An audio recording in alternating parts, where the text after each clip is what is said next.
What if I told you? There was a moment when Jesus, yes, Jesus, spoke a single truth. And almost everyone turned their backs on him. Not the Pharisees, not the Roman leaders, but his own followers. People who had once loved him. People who had seen miracles with their own eyes. Why would they walk away? What did he say that was so hard to accept? That they chose to leave the Son of God behind? This is the moment that changed everything. A moment hidden in the pages of the Gospel. That still speaks to our hearts today. Are we willing to follow Jesus, even when his words challenge us? Or will we do what they did? Welcome to In His Presence, where we explore the untold moments, the deeper meanings, and the powerful truths hidden in the life of Jesus. In this video, we're diving into a single sentence Jesus spoke, one that caused a mass exodus of his followers. A moment recorded in John chapter 6 that still divides hearts today. We'll walk through the story. We'll uncover why his words were so difficult. And we'll ask the most important question of all. Would I have stayed, or walked away? If you're ready to go deeper, if you want to understand Jesus like never before, stay with us. And if you haven't already, tap subscribe, so you don't miss the moments that matter most. To truly understand what Jesus said that day, and why it made so many people leave him, we need to rewind just a little. Let's go back to the beginning of John chapter 6. Jesus had just performed one of his most famous miracles. A crowd of over 5,000 people had gathered. They were hungry, and with just 5 loaves and 2 fish, he fed them all. Not just a bite. They were full, satisfied. A miracle no one could explain. The people were amazed. They followed him in droves. Many were thinking, "This must be the one, the prophet, maybe even our king." But they weren't following him because they believed in who he was. They were following him because of what he gave. They saw the signs, but they missed the meaning. The next day, they followed him across the sea, chasing more miracles, more bread, more blessings. And that's when Jesus said something unexpected. "You are looking for me, not because you saw the signs, but because you ate the loaves and had your fill." John 6 verse 26. He wasn't angry, but he was honest. Jesus wasn't here to hand out bread. He was here to become the bread. And so, he began to teach. Not about food for the body, but about food for the soul. Something deeper. Something eternal. That's when things started to change. Some in the crowd leaned in closer. Others began to step back. Because what Jesus was about to say would not just surprise them, it would shake their beliefs to the core. The crowd was still buzzing from the miracle. They had crossed the sea, searching for Jesus, wanting more signs, more food, maybe even a revolution. But Jesus didn't give them what they expected. Instead, he said, "Do not work for food that spoils, but for food that endures to eternal life." John 6 verse 27. "I am the bread of life. Whoever comes to me will never go hungry." John 6 verse 35. He wasn't just feeding their bodies. He was offering something eternal, himself. But for many in the crowd, this made no sense. They asked, "Isn't this Jesus, the son of Joseph? How can he say he came down from heaven?" They were looking at him through earthly eyes. They saw the carpenter's son, but missed the Son of God. Jesus wasn't just talking about bread. He was offering a relationship, one that would nourish their souls forever. But to receive that bread, they would have to believe in him. And that's when things started to shift.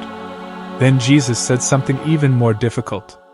"Unless you eat the flesh of the Son of Man and drink his blood, you have no life in you." John 6 verse 53. To us today, we hear those words and think of communion. We understand the spiritual meaning. That Jesus would give his body on the cross. That his blood would be poured out for us. But to them, it sounded like madness.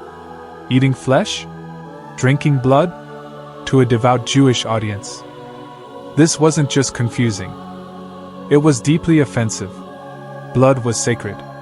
The law of Moses said it should never be consumed. So when Jesus said this, many were shocked. But he didn't stop. He said it again and again.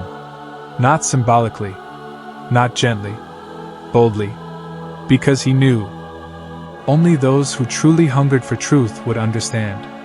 Here's what's amazing. Jesus could have explained himself. He could have softened the message. He could have said, "Wait, let me clarify. I'm speaking spiritually." But he didn't. He let the words remain uncomfortable, challenging, offensive, even, because Jesus wasn't looking for fans. He was looking for followers.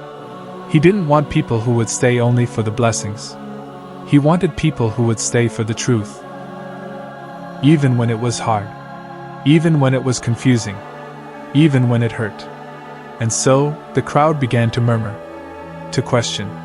To doubt. They had seen miracles. But now they heard something they didn't understand.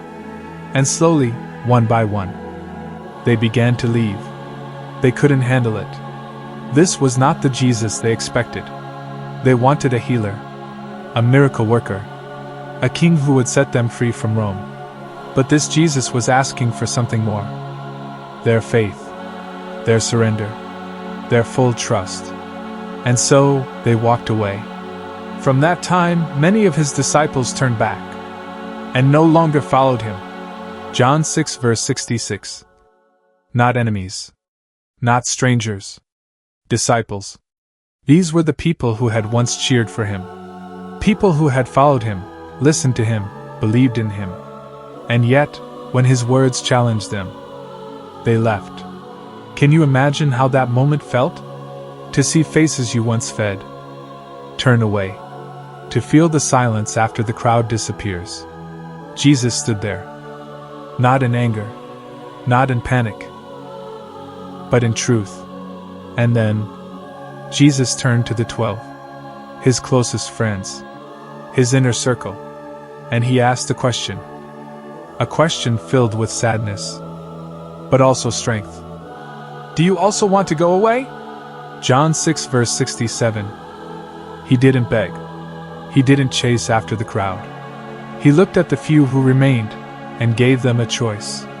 And Peter, often bold, often flawed, spoke the words that echo in every true believer's heart. Lord, to whom shall we go? You have the words of eternal life. John 6 verse 68. Peter didn't fully understand what Jesus meant. But he knew who Jesus was. That was enough. This story isn't just about them. It's about us. Because even today, Jesus still says hard things. Take up your cross. Love your enemies. Forgive those who hurt you. Go and sin no more. Deny yourself. These aren't easy commands. They're not always popular. They challenge our comfort, our culture, even our pride. And when we hear those words, we face the same choice. Will we stay? Or will we walk away? Many people still leave. Not with angry words, but with quiet steps. They stop praying. They stop trusting. They stop believing, because the truth got hard. But the invitation remains. Whoever eats this bread will live forever. I am the bread of life. What if the moment wasn't a failure, but a filter?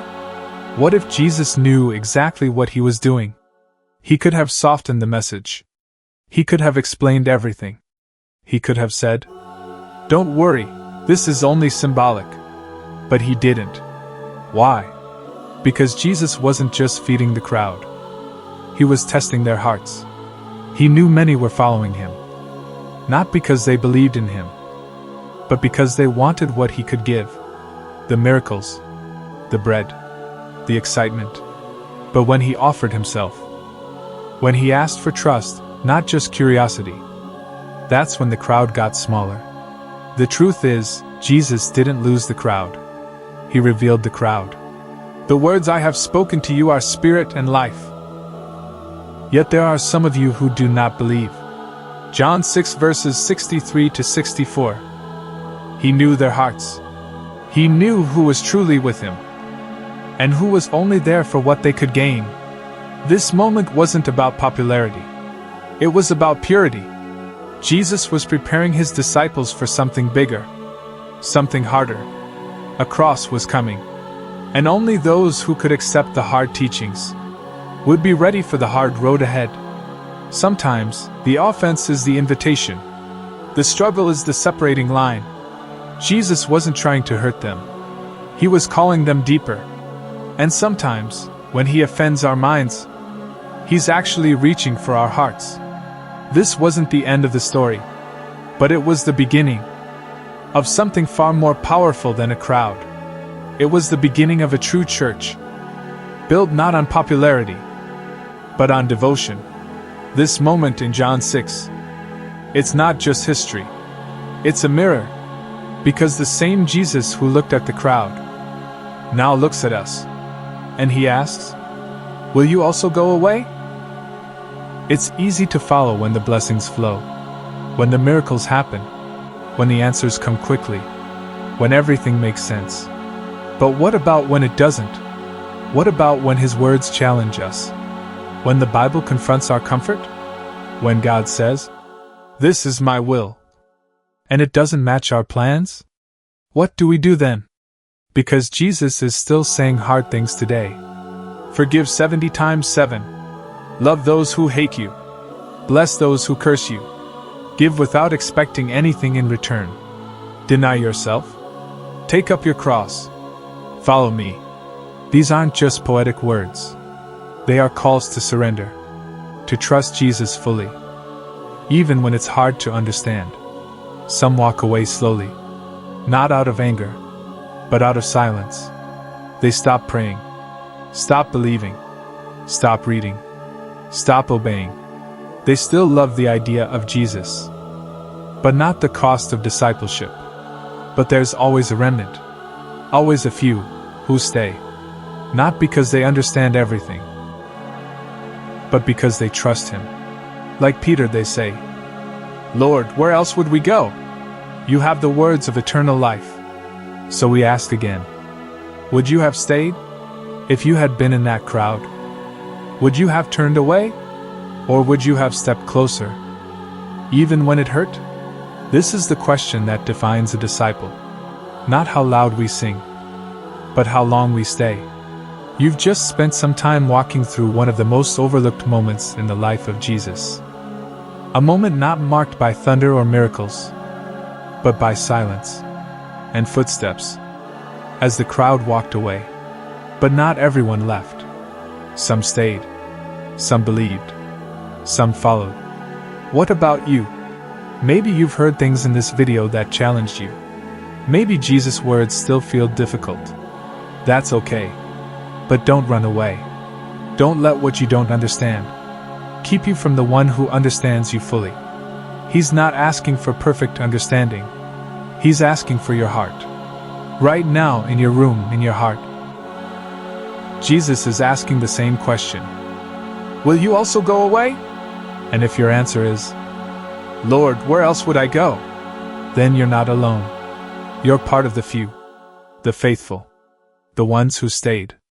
If this video moved you, if something in your spirit was stirred, don't walk away. Subscribe, not just to this channel, but to the journey of truly knowing him. Leave a comment below. "Lord, I choose to stay." Like this video. Share it with someone who needs it. And come back for more teachings that don't just entertain, but transform. You are loved. You are called. And you are not forgotten. Stay with him. Stay with truth.